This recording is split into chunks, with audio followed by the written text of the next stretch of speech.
I sat at my corner desk, sunlight streaming across the polished oak, the soft hum of the city below creeping through the floor-to-ceiling windows. My silk blouse brushed against my wrist as I scrolled through emails, fingers lingering over messages I didn't feel like opening. I'd built this life brick by brick, successful, independent, untouchable, but a single notification made my heart skip anyway. Dr. Reynolds just accepted your connection request. My phone buzzed, the vibration like a pulse echoing through my chest. I froze, my mind rewinding 20 years. Dr. Reynolds, the same surgeon my parents refused to let operate on me. The very man whose care I had been denied, whose expertise I had been deprived of when I needed it most. I took a deep breath, feeling the silk of my sleeve against my skin, a small comfort against the surge of emotions. Hurt, anger, a bitter, ironic pride. Here I was, 32, running a medical consulting firm that my parents had never imagined I could build, and now, of all things, their doctor, my doctor, was part of my network. The view from my office was impeccable, glass towers, streets buzzing with life, yet I felt a tension curl in my chest, like the city itself was holding its breath with me. I realized, in that suspended moment, that I had the power now, that my past wasn't a weight, it was my fuel. And for the first time in years, I allowed myself a quiet, sly smile. This wasn't just a notification. This was the start of the reckoning. I was 12 the first time I truly understood how much my parents' choices could shape, or break, a life. I remember sitting on the edge of my bed, legs swinging, clutching the small, worn teddy bear my grandmother had given me the night before my diagnosis. Its fur was threadbare, but she'd whispered, "No one can take your courage, Ellie. Not even them." Mom and Dad stood across the room, their faces tight, unreadable. I had overheard the phone call just moments before. Insurance, risks, not necessary. And then the words that lodged in my chest like a splinter. I wasn't getting the surgery. My hands trembled, fingers clutching the bear so tightly that the seams dug into my palm. My throat burned with tears I refused to let fall. "Ellie, we think it's better this way," Mom said, her voice flat, almost rehearsed. I couldn't understand how they could say that to me, their own daughter, staring at me like I was a problem to manage. Dad avoided my gaze entirely, his jaw tight, hands stuffed into his pockets. That night, after they left, I sat under the pale glow of my bedside lamp, hugging my grandmother's bear and plotting escape in my own childish way. If they wouldn't fight for me, I would fight for myself. I promised, with the kind of resolve only a hurt 12-year-old could muster, that I would carve a life independent of their approval or neglect. In the weeks that followed, I clung to my grandmother's advice like a lifeline. Don't let anyone decide your worth, Ellie. Build your own path. I began saving small allowances, reading voraciously, absorbing every scrap of knowledge I could. Every skipped doctor's appointment, every dismissal from my parents, became a step toward a future they couldn't control. That night, staring at the ceiling, I whispered to my reflection in the cracked mirror, "I'll show them. I'll be unstoppable. And one day, they'll see me for who I really am." After high school, I left my hometown of Denver with nothing but a backpack, my grandmother's bear tucked safely inside, and a heart full of stubborn determination. College was grueling, long nights poring over textbooks, juggling part-time jobs, learning to navigate a world that seemed designed to underestimate young women like me. Every failure stung, but I reminded myself, this was the price of independence. It was during my senior year that I met Dr. Simone Carter, a seasoned healthcare consultant who saw potential where others saw raw ambition. "Ellie, you have a mind for solutions most people can't even imagine," she told me one afternoon in her sleek, sunlit office. "Don't let anyone, family or otherwise, tell you that you're not enough." Her words lit a spark that had been smoldering since that first betrayal. I took odd jobs after college, administrative work, research assistance, freelance consulting, learning the inner workings of the medical field. I stayed careful, never boasting about my achievements, never inviting anyone from my past to peek into my life. Each small win mattered. The first client who trusted me with a sensitive project, the first profitable contract that kept the lights on in my tiny apartment, The first time I realized I could solve problems faster than some of the people I worked under. Years passed, and I quietly built my own consultancy firm, a modest name on the outside, but internally, a powerhouse. I hired brilliant people, some who became like family, and learned the art of strategic influence. I thrived in ways my parents never imagined, each success a silent defiance, each milestone a secret victory. Through it all, my grandmother's bear remained on my office shelf, fraying and faded, a constant reminder that courage isn't inherited, it's cultivated. I smiled at it often, remembering her words.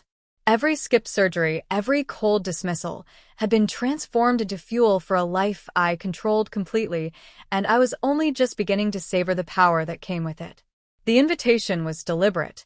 I had asked my parents to stop by my office for a casual tour, knowing full well what they expected: a cramped cubicle, a struggling woman, a life half-lived. The moment they stepped into the lobby of my consulting firm in downtown Chicago, I could see the first flickers of disbelief in their eyes. "Ellie, this is wow," my mother murmured, glancing at the polished marble floors, the modern art lining the walls, the floor-to-ceiling windows framing a skyline she could never have imagined me owning a part of. Dad remained silent, his jaw tight, his hands gripping the straps of his bag as though holding onto some semblance of control. I led them through the office, past teams of focused, confident professionals, each absorbed in their work. "This is our project room," I said, my voice even warm, but carrying an unmistakable weight of authority. "And this is the boardroom where we close contracts with some of the largest hospitals and clinics in the country." They walked behind me, stunned, absorbing every detail: the sleek glass desks, the shelves lined with medical journals, framed awards bearing my name, and, subtly placed on my personal desk, the worn teddy bear from my grandmother, a quiet emblem of the journey that had led me here. Then I paused, turning to face them fully. "Do you know who manages the consulting for our surgical partners?" I asked, letting the question hang in the air. Their eyes darted nervously. "Dr. Reynolds," I said, letting the weight of it sink in. "Your doctor, the very surgeon whose care you refused to let me have, now reports directly to me." Mom's hand flew to her mouth. Dad's face went pale. "Ellie," he started, but no words came out. I let the silence stretch, savoring it. Their disbelief, their shock, the sudden realization that their past decisions had no power here anymore, it was all laid bare before them. "I've spent years building this company," I continued, my voice steady but soft, each word deliberate. "Every challenge, every setback you caused, became a stepping stone. And now, the person you once trusted with my health works for me. Every decision, every lesson, they all led me here." Mom's lips quivered. Dad's eyes avoided mine. Their shame was palpable, a heavy, tangible thing filling the air between us. I didn't rush them. I let them absorb the truth, the unstoppable woman they had underestimated, thriving because she refused to remain a victim. I let them stand there, their faces a mix of awe, guilt, and confusion, before I spoke again. "I want to make something clear," I said, my voice calm but carrying the full weight of authority I had earned. "I can help, but this isn't about erasing the past. It's about moving forward on my terms." Mom's eyes brimmed with tears. "Ellie, she started, but I held up a hand. "No apologies without action. You can't undo the choices you made, but you can choose how you behave from now on." I laid out my conditions slowly, deliberately. 1. Honesty and accountability. They would have to acknowledge the harm they caused, not just in words, but through consistent actions. No more excuses, no more deflections. 2. Engagement on equal terms. If they wanted to be part of my life or my company, it would be as partners in growth, not as gatekeepers or critics. They would attend workshops with me, learn about the work I do, and participate actively. 3. Letting go of toxic patterns. Old arguments, judgmental remarks, and passive-aggressive behaviors would not be tolerated. This was about building respect, not nostalgia, for control. 4. Support for others. They had to commit to helping others responsibly, patients, employees, family, rather than repeating the same neglect that marked my childhood. I watched their faces change subtly, realizing this wasn't just about wealth or status. It was about transformation, the chance to be better versions of themselves. Then I added a final, pointed note. And Dr. Reynolds? He now works under my guidance. I expect full collaboration and respect, or he steps away. That's non-negotiable. The quiet shock on their faces told me they understood exactly how far the power had shifted. I softened my tone slightly, letting warmth edge my words. I care about you, but I will not compromise my life, my principles, or the people I lead. If you choose to follow these conditions, there's a path forward. If not, well, that's your choice. In that moment, I felt the culmination of years of pain, persistence, and perseverance crystallize into authority. I had turned betrayal into power, hurt into guidance, and weakness into uncompromising strength. This was no longer about revenge. It was about ensuring that love, respect, and accountability finally ruled the relationship. Weeks passed, and slowly, almost imperceptibly at first, my parents began to change. Mom attended the workshops with genuine effort, asking questions, taking notes, learning how to engage without controlling. Dad started volunteering at a local clinic, channeling his attention into helping others rather than critiquing me. The house still held echoes of the past, but the air felt lighter, less burdened with unspoken resentments. I often caught myself smiling at small victories, Mom offering a sincere compliment, Dad sharing a story about a patient he helped. Their transformation wasn't instant, but it was real.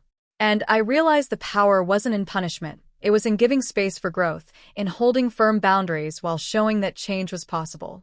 One evening, I sat at my office desk, the worn teddy bear from my grandmother perched beside my laptop.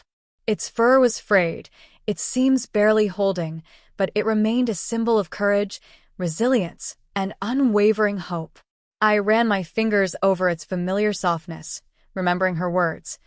"No one can take your courage, Ellie. Not even them." I leaned back, letting the city lights spill across the room, reflecting on the journey, the fear, the betrayal, the relentless drive to claim my own life. I had endured pain I wouldn't wish on anyone, yet here I was, strong, independent, and unshakably myself. And as I gazed at the skyline, I whispered, more to myself than anyone else, I am enough. I am unstoppable. And I will always choose me. It wasn't just a statement of survival. It was the declaration of a life reclaimed, a power restored, and a woman who had transformed every scar into strength.